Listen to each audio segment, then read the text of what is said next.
In a land where forest and water whisper to each other, a vision took root.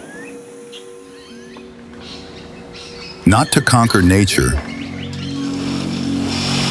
but to live with it.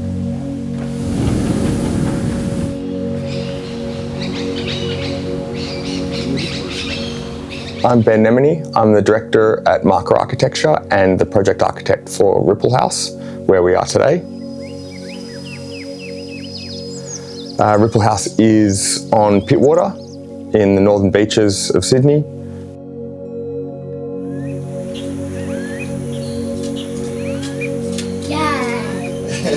I think when we first came to site, the most special thing that resonated was the relationship between both the bush landscape and the foreshore. You are at once situated in the spotted gum forest, and that is a really dense Australian scrubland. Over 30 mature trees on the site, and they are absolutely gorgeous. On the other end of the site, you've got Pittwater, which is full of boats, addresses the national park across the other side of the waterway, and it's very expansive. There's about a 20-metre elevation change between the foreshore and the back of the site. And because there are so many large gum trees on the site, that freezes a lot of the elevation points as you're designing. So each gum tree has roughly a 10-metre diameter of tree protection zone that runs around it. I think we navigated it through courtyards, through pulling the house apart to an extent, and integrating the bushland with the house. Everything seemed to come back to the trees on this project. They are so integral in the site. Again, it's a spotted gum forest, and that was one of the things that the owners really fell in love with. So being able to adapt to retain all of those trees was paramount. It was a huge design challenge. And so we really saw it as an opportunity to design something exciting and interesting, rather than seeing it just as a hindrance. From that seed germinated the idea of a bridge from the road through to the house. The bridge that we created is piered down to rock, and the bridge is porous, so it's a set of cobblestone-clad planks that sit on concrete beams that allows air and water to drain through and feed the tree roots below. It means they don't get compacted, and it means they can get all the nutrients and air to the trees. Bridges and elevated walkways, elevated roadways seem to have this incredible transitory quality to them. You find yourself transitioning from one world to another when you go over a bridge. And we wanted that emotion, that feeling, to be kind of a Pavlovian trigger that you've left the outside world and you've come into this beautiful sanctuary.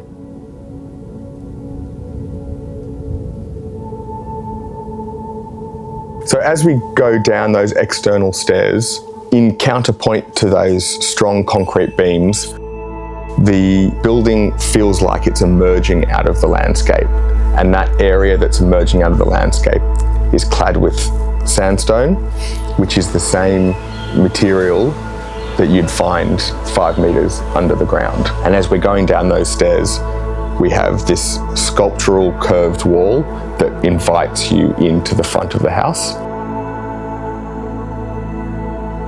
There's a huge grand entry door made of timber that then once you open up, you have this huge double height grand entry space with a pendant light hanging down through the void that illuminates the entrance. As you come into the house, a big spiralling staircase with polished timber handrail that again is very, very tactile and beautiful and invites you to travel up the stairs and travel down the stairs. That then leads you into the main living and dining area. We've got this beautiful tactile wood paneling on the walls that serves as a guide into the room, finishes at a fireplace that is clad with the same stone from the geology of the site. And that was something we really wanted to do, was to keep that continuity from outside to inside. We have huge timber doors that fold back invisibly into the walls, create an absolutely seamless open vista from the living area out across the water and to the national park beyond. One of my favourite spots in the home is actually being in the swimming pool, because the tile used in the pool is a grey-green tone that purely replicates the tone of the water in pit water. And you get this incredible seamless finish between the water of the pool, across the infinity edge, and then through to pit water beyond. And it really feels like you're standing in the main pit water body of water while you're swimming. It's an absolutely incredible spot. We've tried to keep the landscape structures as organic as possible. So we've used a lot of the actual stone boulders that have come out of the site during excavation instead of walling for most of the gardens and for the house. Gives a sense that everything has been here for hundreds of years. It's a really beautiful feature that makes the house feels like it belongs in this location.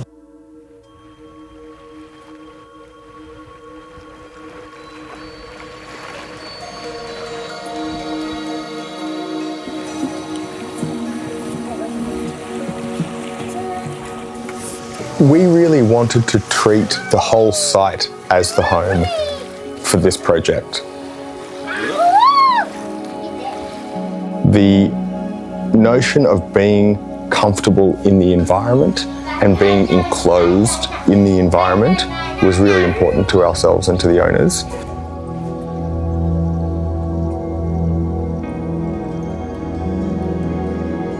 At every point, we were conscious to have rooms that expanded out into the environment.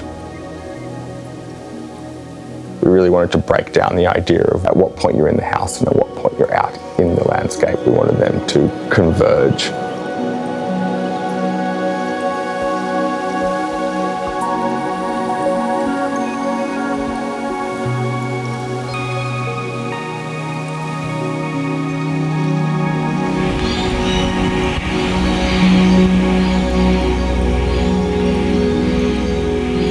During the design process, we realized that this was really a place to pause, to slow down life, to really strip off a lot of the modern features of the world and spend time with people that you care about.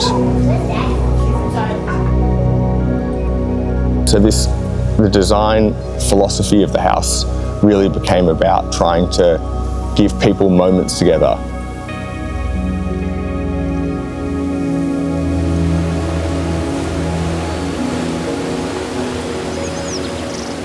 From a purely architectural standpoint, thinking about how to create something of beauty, something that would last, and something that felt comfortable in its environment.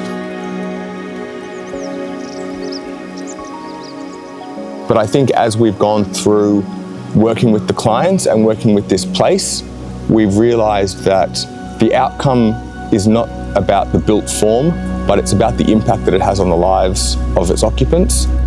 And it's about how, through this piece of architecture, people's relationships with each other and people's relationships with the world at large get strengthened and improved and deepened. And that's really, upon reflection, what this project has contributed to us.